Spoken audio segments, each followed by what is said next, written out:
ماروں گا اور تیرے ہر طرح کے جال سے میں ضرور بچا کر دکھاؤں گا۔ میں کریم رب ہوں، میں رحیم رب ہوں، تو جتنا بھی زور لگاتا ہے لگاتا چلا جا۔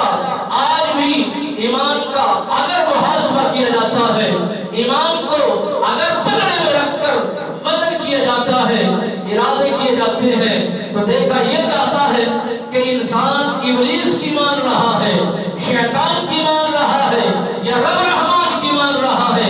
اگر رب کے اصولوں کو لے رہا ہے تو یہاں بھی کامیاب ہے، وہاں بھی کامیاب ہے۔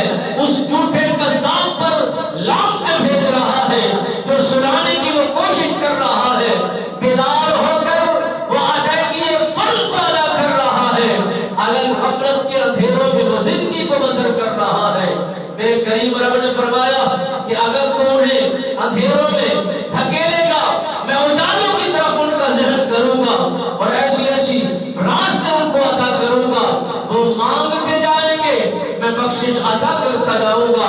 وہ کریم رب ہم سے مہربانی فرما رہا ہے، ہمیں بتا رہا ہے یہ عمل سے تمہارا مخالف ہے۔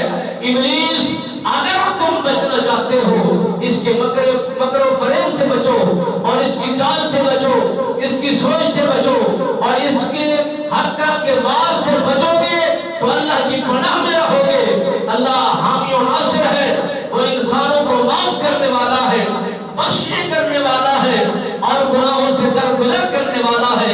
مالک کریم رب ہمیں دین اسلام کے مطابق اپنی اپنی زندگیوں کو خوبصورت، بے مثل و بے مثال بنانے کی توفیق نصیب فرمائے اور دین حقہ کے مطابق عمل پیرا ہونے کی توفیق نصیب فرمائے۔ ابلیس کے مکر و فریب سے ہمیں بچنے کی ہمت اور طاقت نصیب فرمائے۔ آمین ثم آمین وما